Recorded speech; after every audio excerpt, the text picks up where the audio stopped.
Greetings, geeks. Welcome to Friday's News Orbit. I'm Rob Commander Takamalda, and I am here today with Rob Roseboom. Hello. And Chris DeBona. Hello. I am coming to you from a shotgun shack on the other side of the world. I just assumed that you were pumping... What's a chemical that makes your voice lower? Like helium makes your voice higher. There's chemicals that make your voice lower. Probably like xenon would or something, right? So you should probably check if your atmosphere system is venting xenon. Oh, damn. That would be a shame, because that stuff's really useful when the aliens come. Right? You need that for weapons. No, for making xenonite. Didn't you guys read Project Hail Mary yet? No, I haven't read Project Hail Mary yet. I mean, I intend to.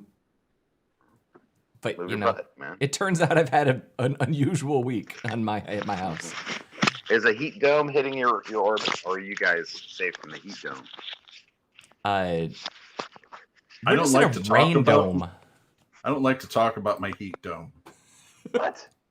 Actually, yeah, we had, maybe 2 months where it didn't rain at all, and it was 90 degrees, really hot, really bad. And now we've had almost a week straight of rain every day with 5 more days of rain straight on the forecast. So I mean, I guess that's good, right? Because the farmers were like, the farming reports were all like, this is the driest it's been in Michigan in decades. Yeah, I heard a report yesterday that the cherry crop is pretty much ruined again this year. And 2 years ago, it was so bad that a lot of farmers went out of business. So this year, they're looking that will probably happen again. Yay. When did the Dust Bowl hit the Okies? That's a good question. I don't know what those words mean. But you know what I don't have to worry about is owning a Western Digital MyBook external disk drive and then waking up and finding it has been erased because of a software update. Yeah, that was really not okay. I mean, did they not do any integration tests? I mean, holy crow. I mean, it's probably the same thing as that how funny it was when the intern sent all the emails to all the HBO and AT&T subscribers. It's probably the same thing, except that in this case, the intern erased the lifetime data storage for some number of people who were backing up all of their lives' valuable data. So here's the thing. The intern who sent the message off, we've all done that. For right? sure. This was not an intern. And this should have consequences. I mean, I hate to say it. It's like, I'm all for blameless postmortems, but some screw-ups, well, Well, this is like erasing 2 terabyte hard drives at your house. I have like 10 terabytes on a server sitting in my closet, and if a software update caused that to fail, I mean, it's a 10-year-old machine, so I don't have a warranty or anything. I'm screwed, but if they did a software update that blew away my data, I mean, I'd have to sue. I don't know. I don't know. I've had my drive array of it's like 8 4-terabyte drives in a fully rated out situation. And when I check the smart data from the individual drives, I'm still so far below the mean time before failure. This thing's never going to die. Or it's just going to die in one day and just go explode, Or you could be like me, and I had one drive die, and then I replaced that drive, and in the process of doing the RAID restore, the next drive died. And in the process of doing the RAID restore, the next drive died. And I had to, one by one, replace every single drive, one of the drives, which I then replaced anyway. Just because at this point I'm like, well, you guys are not here anymore. But I think the way that mine worked is that I had to replace them all with the same size drives, and that pissed me off because I would have liked, it was like 6 years old, and I would have liked to have gone from 1 terabytes to 2 terabytes or whatever. I don't even know what's in there anymore. 14 terabytes. So much data. All for storing legal backups of the DVDs and Blu-rays that I've purchased. Super legal.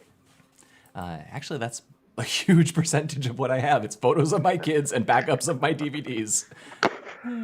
That's a weird one. Okay, so the other big weird story is McAfee. McAfee dead. Yeah. And nothing of value is lost. Oh, man. So do we know he's really dead, or is he just going through every file in the prison? And so your computer looks dead, right? So when you see him, he looks dead. But what he's really doing is he's checking every bite extremely inefficiently. You think that he just like took a screenshot of himself and like that nobody checked his pulse? I was trying to make a antivirus has destroyed computers joke. You know, all of that stuff makes me so angry just because like knowing that like the guys that were in the early virus sector were creating viruses to hype their products, like Yeah. it's not, This is an unsavory person. yeah, it's not a cool industry. I did post. It's also on the list, but it's not the list. The crazy, or no, the crazy interview with McAfee.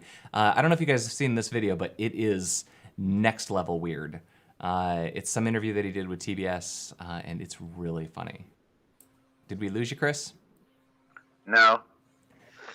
So what was funny about it? I'll be honest with you. A couple of years ago, I was just like, I'm not going to read any more about this potential child raping murderer.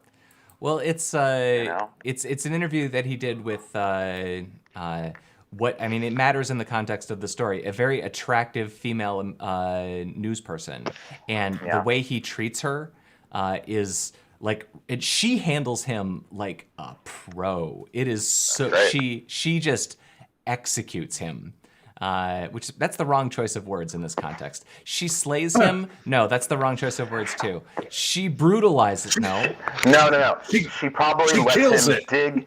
She lets him dig his own grave. Oh wait, no, that's but that is actually what she does. She just lets him say all the stupid things that he's gonna say, but she does so like in a like. I super respect the way that interview was handled because that's a man who just is hanging by his own noose and she's letting him pull it. It's she's like, "Are you sure you want to kick that chair?" Oh, you kicked the chair. Yeah. Oh. It's also really hard to watch because he's clearly on drugs. Like the way he's twitching and like scratching and rubbing himself, like all these weird twitches. Like he does not look healthy. It's disturbing to watch, and he's kind of a madman. But he's gone now. Yes. And everything's gonna be okay. That's right. He made for a heck of an interview subject, though. Exhausting, I assume. Yeah. I don't know. I just remember there was some like, this is like 3-4 years ago. RSA, sort of the king of the roost for these kinds of security conferences, and RSA refused to book him. And so he was at an alternative security conference, and they invited me to speak. And so I went and I looked at their agenda, and I was like, "Yeah, I'm not speaking." And they're like, "Well, why not?" I'm like, "You've got McAfee there. You're fine. You don't need me." You've got a headliner, baby. Yeah, I'm like, you have fun with that. Yeah. Rob, tell us about the big tuna sandwich mystery. Yeah. Oh, it's not really much of a mystery.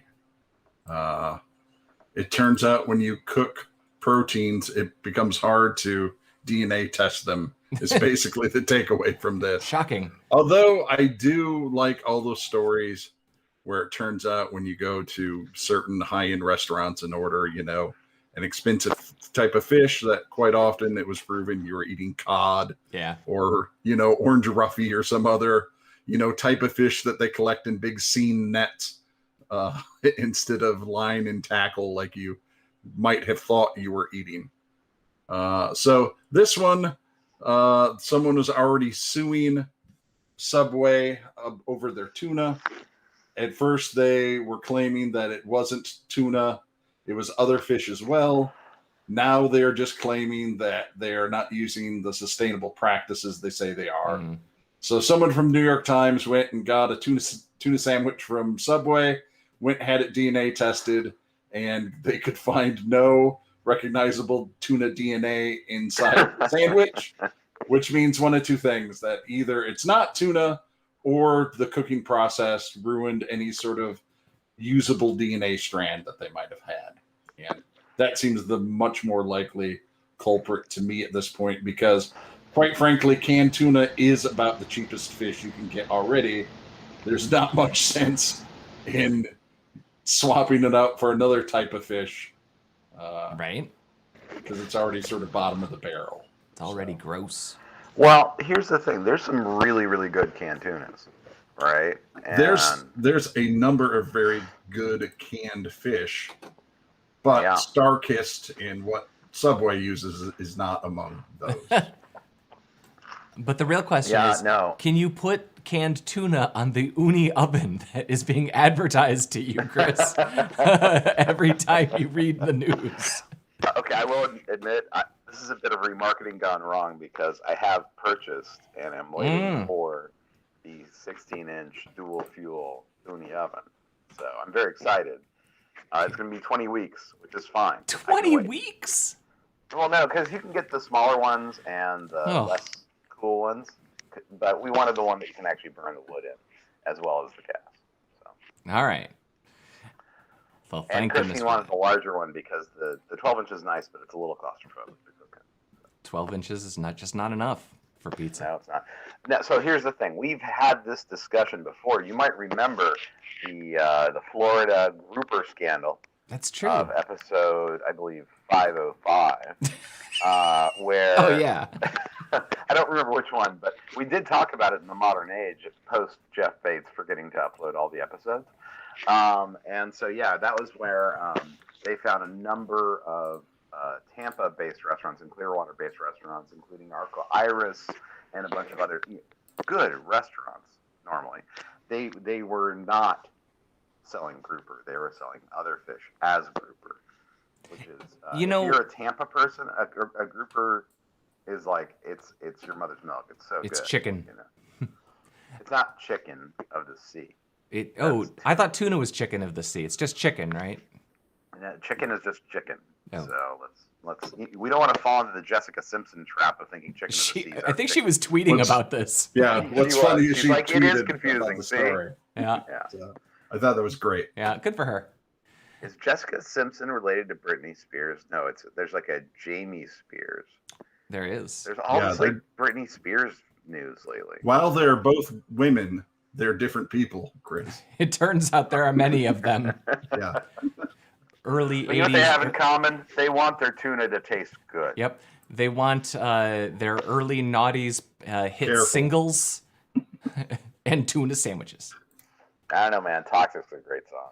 That's all I gotta say. I couldn't tell you a Jessica Simpson song, but Britney songs, Toxic, oof, so good.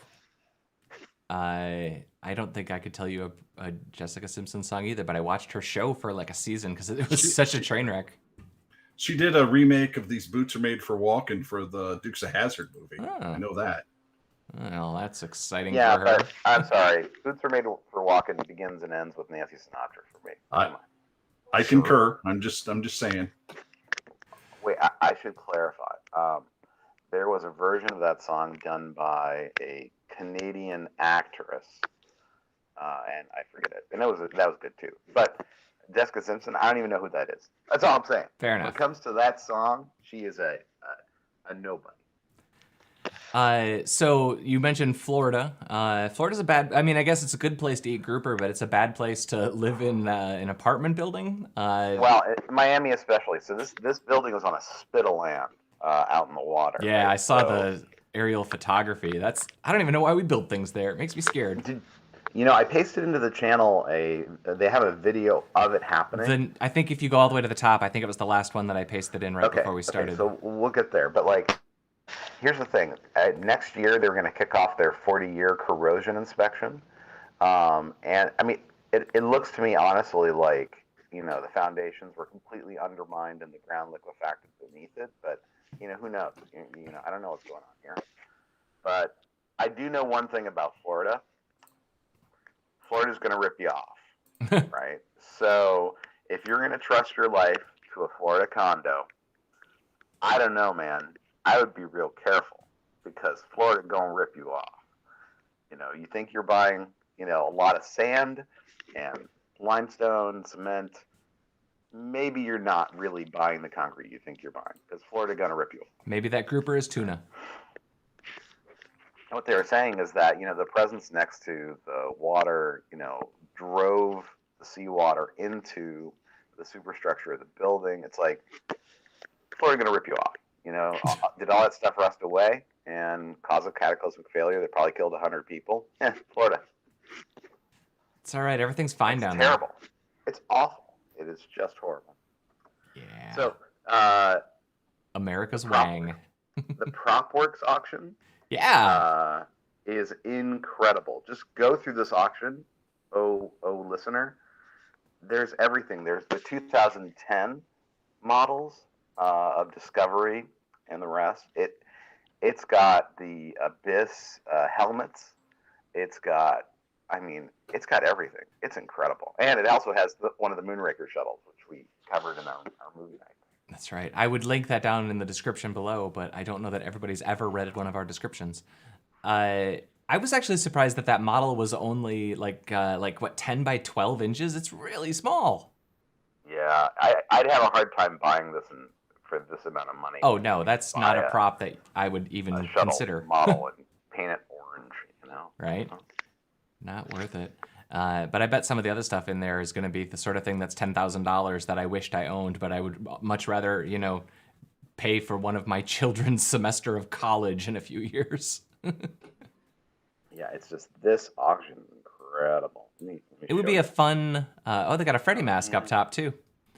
I'm guessing that's a Freddy post Nightmare 3, because isn't that where he gets the big crack in the side of the face mask? Or Freddy X, That's Jason. I'm sorry. I get minus 5 million points. I've been watching Nightmare on Elm Street and Friday the 13th movies. Like, I watched like 4 of them in the last 48 hours, and I can't apparently tell the difference between Freddy and Jason. Yeah. One is an undead murderer. The other one is a demonic sleep zombie.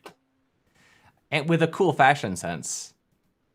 Yeah, they have a Nostromo crew jacket. Oh, that's cool. Not a hero used. That's cool. They have tons of guns from Alien and Aliens. Is that an alien egg?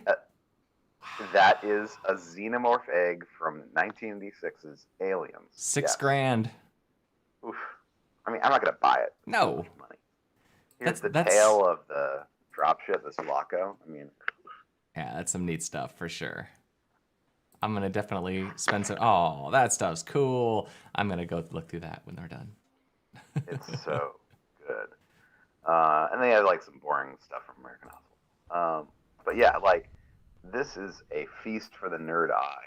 Look at that. Look at that. Look at that. Look at that. That's a Back to the Future from the dash of the retro modded car. The sports. No almanac. way. It's signed even. Yeah, I mean, that can't be screen used, right? That's cool. Why can't it? That's crazy. Rob, tell me about the Yoghurt Mafia.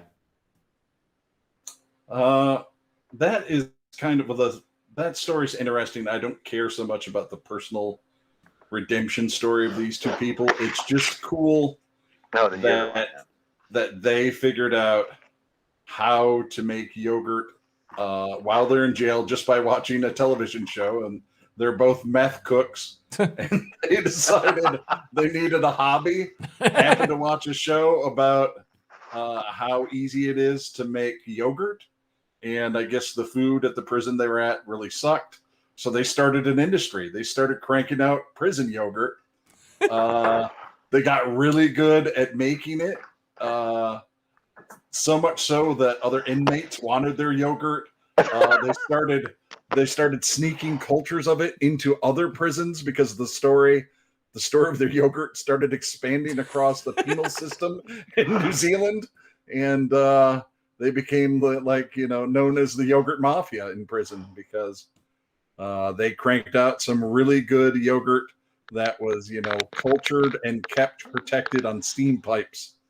They did have a story about how they lost power one time and they had to start all over because the yogurt they were culturing didn't stay warm enough and it died, even though they kept it on their bodies to try to keep it warm enough at night. That's yogurt love. Yeah. But I feel like Ben and Jerry's probably started the same way. Yeah, probably. Yeah. 2 hippies in jail. It's just a neat story about, do-it-yourselfness and sort of the economy that pops up in prison, No, this is a really interesting story. Yeah. Wow. Unauthorized yogurt. Yeah, prison economies are already such a weird thing. Yeah. Man, that's awesome. Well, yeah, it became almost all food based once they banned smoking in almost all U.S. prisons. Then it switched over to Little Debbie cakes and honey rolls and stuff. Yeah. Wow. Did you guys watch? I post up or maybe one of you put up the security cameras that yell at you. I don't know. Oh, right. Yes. So they Dystopian outsourced it. Yeah. That's the deal. So they have people in call centers basically monitoring your camera, and then when need be, they'll get on and yell at our perpetrator. Yeah. Not a perpetrator, a employee. Or Let's be clear. This is people who are like, hey, you're slacking. Get back to work. I mean, the video that I watched was them yelling at the criminals saying, "We've called 911 to get out of here." It was pretty clearly not an employee. There you go. Here's the... Yeah, I think you got to skip like 30 seconds in before we get to anything. Wow, that guy's good. This is live IT team, security team. Bam, we're out of here. Inform you that you are under CCTV camera surveillance and we have called 911. Right? That's serious. Yeah. That's great. I mean, that would be really effective. It kind of makes me wonder why they, even have human beings, because like I have a security camera that I've been playing with in my front porch, and it tells me whenever a car or a person or a dog walks by. So I mean, I guess you have to be able to distinguish between grandma and criminal, but Put down the package. Put down the package. that's right. That one made me Yeah. happy. This is one of those things that's a good idea in theory, but anyone who's going to get to the point in their life where they've got an M16 Yeah. to rob a 7-Eleven. Well, that's the thing, is that would trigger a panic. Like that could actually escalate the situation pretty quickly. Yeah, and it's like, does that person really care if they get caught at that point? Yeah. They've gotten to there. It's like, he's like, I don't care if some guy in an Indian call center is yelling at me. But he called 911. He just told you. Yeah. Yeah. Hopefully it's 911 in your city. It's just a random one. I've called 999. I've called 1118999. I've called all the 911s. 7243. All combinations. Harrison Ford hurt his shoulder on Indiana Jones 5, which kind of makes me wonder, because he got his foot like crushed or something on The Force Awakens. And that was like 7-8 years ago. Well, he's also been in at least 2 plane crashes, right? Yeah. Well, he landed like on a taxiway, and he had like a short landing, Well, he landed in a golf course once. Yeah. Well, it was short, Short by like a. This is why they put golf par. courses at the end of runways, right? Yeah. Because And here's the thing, like Harrison Ford has finally hit that age where he has started to age like Clint Eastwood has. Yeah. Like, Clint Eastwood, I don't know how old he was when he did The Unforgiven and some of those, but super old, but he could still sort of do it. But now you watch Clint Eastwood in something and he's just, like, you look at him, you're like, what, you got maybe 5 more years? You're a wisp of the person you used to be. And Harrison has hit that age now where he's super old. See, I felt that way already in The Force Awakens. Like, I was like, ooh, this doesn't... You feel a bit old for this, man. It's... I feel uncomfortable. They murdered him, so it's okay. It feels exploitative.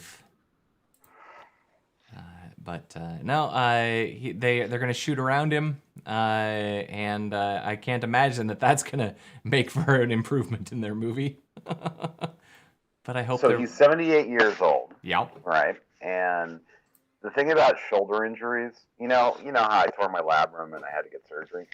I do. Is depending on when your shoulder first was dislocated, it starts happening kind of all the time. A good friend of mine, he had it happen when he was much younger, and so every season, the way he starts his ski season is he goes for a ski run dislocates his shoulder, puts it back in, and then continues his ski, season. And I'm like, Just gotta and I prime heard it. this from him.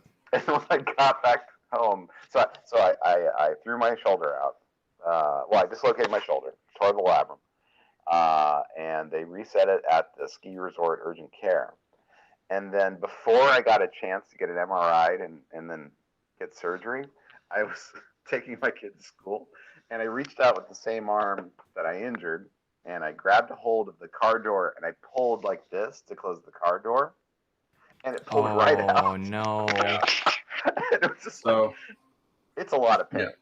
I had a really good friend in high school who was on the wrestling team. He dislocated his shoulder 3 times in one season, so he had to quit wrestling, and then he also dislocated it picking something up. I think it was a bag or something that same year. So 4 times in 1 year he had surgery, and that was done when we were like 17. Yeah. But to this day, that shoulder is bad. I mean, they can fix it, but they can't make it like new. Right. Yeah. Now, what they told me, they're like, "Wow, it's really good that you did it when you did it." I'm like, "What do you mean? You're old. We can actually make it stronger. But if you were a kid, buddy, you'd be doomed." Yeah. Well, there's a new Shang-Chi trailer. Yes. And I actually thought it was way better than anything I'd seen previous. Better than the last Eternals trailer, I thought, too. Where'd it go? Oh, there it is. Yeah, I thought it was actually it looks like a solid fighty movie. Mm. You know, it's just Abomination's in it. That's just a rough character, right? Yeah. I mean, maybe they have it going for them that not a lot of people who aren't diehard comic fans know who that character is, So maybe that will be their benefit, so they can do something creative with it. But yeah, I don't know. With as far as the Marvel franchises are going now, I'm not overly optimistic, to be honest with you. Yeah, it's going to be really interesting to see because Black Widow is in like 10 days or something, Wow. Yeah, and that's going to be the thing, right? Because they've got 4 movies coming out yet this year, but nobody's super excited about 2 of them. Yeah. Yeah, it's going to be interesting. So watching the trailer, I thought this looks like an extremely competent kung fu movie. Yeah. Right. Mm-hmm. And that's cool. And I guess they threw Tim Roth in it. I don't know that that's the same Tim Roth. Well, I don't know either. But no, they got who's that lady who's there's a bunch of people. Yeah, Awkwafina's in that. I like her. Yeah, who doesn't like her? But yeah, I don't know. We'll see. Oh, here we go. There's the building going down. Oh. Wait. Hope you guys plan on cleaning out your pool. Oh. Wow. This is awful. That's uncool. I mean, those poor people. Yeah, man. 100 dead, maybe? Probably. Yeah. So it's going to take a while. Check out the Nvidia canvas thing. There's a video in there that's just a little ways down. That's just, this sort of stuff just makes me just giddy with how just neat it is. You draw these rough sketches, you say make it a landscape, and it does. And it's like real time. That stuff that boggles my mind. I feel like the next generation of video game level designers and stuff are just going to be able to take a library like this and just say, all right, well, I want it to be like this now. I mean, that's cool. It's incredible. Yeah. Just open the app and bring your ideas to life. I guess they're showing these pretty super accelerated, but still, I mean, that's extraordinary, extraordinary AI. Yep. I could watch that stuff all day. I should probably just download that thing and play with it for a while because it looks fun. Yeah, that seems like a fun weekend project. All right, the last one that I had on the list was the El Salvador is giving $30 in Bitcoin to 6 million citizens provided they install the app. And there's so many things about that. I feel like I get texts on a pretty regular basis telling me to install an app and get money for free. It must be really weird in El Salvador to like have your government trying to do that to you. It's like, well, that in fostering trust. Wait a second. Are you saying that I can't trust the kleptocratic government of El Salvador? If you can't Well, trust them. they're working really hard to free those Nigerian princes. Yes. There's 12 of them. There's 12 of them the El Salvadoran government's working on right now, and once they share their wealth, that will be spread out to the citizens as well. So Yeah. Well, let me ask you something. Do you or do you not want your files back? The El Salvadorian government's got you covered. If you want them back. If not, well, sounds like you took your chances. I mean, they downloaded. Maybe you should use a Western Digital MyBook. Right. They just mirrored all of them first. But not Western Digital drives. They used Seagates. Do you have a bias on hard drive brand?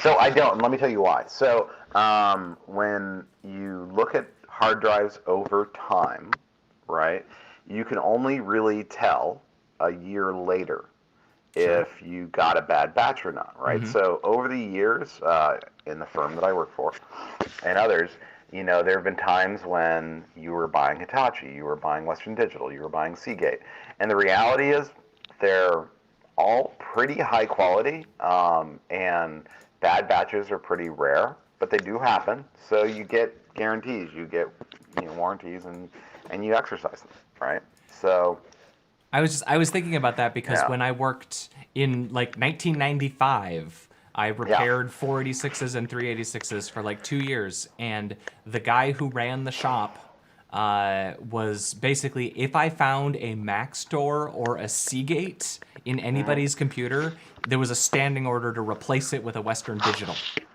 And for whatever reason, like, I don't know if they just had a high failure rate there, or that guy had a particular bias, or if he was getting kickbacks or what. But to this day, when I see, like, if I have to buy a new hard drive to replace some in my RAID, I would like probably look at a Western Digital first, all things considered, just because of that, which is dumb, but that stuff gets built in. They have a NAS-specific line that's actually I've had wonderful luck with. I think it's like the blue or the red drives. I don't remember which one. The reds are really popular.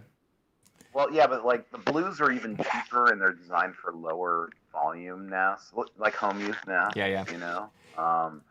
So yeah, I've had a lot of good experience with Western Digital. What makes me? I do remember a certain hard drive manufacturer in the 2005 range.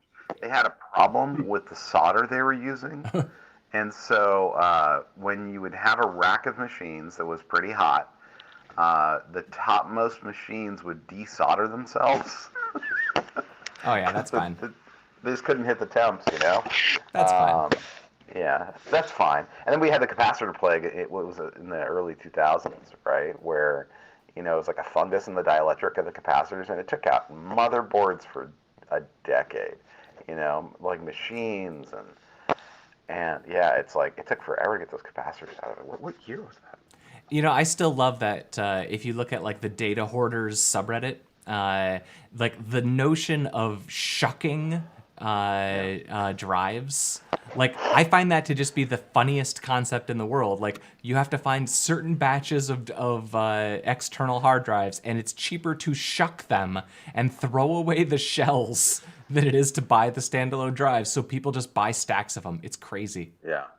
So this, it was 1998 to 2007. Yeah, it's just like, wow. I mean, the number of machines where I just pop off the top and I'll be like, oh, okay, yeah, this one's got to get fixed. So. Sweet. I don't think I own any computers that were made between 1997 and 2007 anymore, so I think I'm going to be okay. Yes, but you did earlier. Oh, I did. Yeah. That's true. And some of them failed because of this. I guarantee it. All right, folks. We've yacked for 34 and a half minutes. Let's go about our days. Go be productive. Farewell, Rob Roseboom. See ya. Bye-bye, Chris DeBona. Ahoy, ahoy. All right, 631 episodes done. I'm Rob Commander Taco Malta. Bye.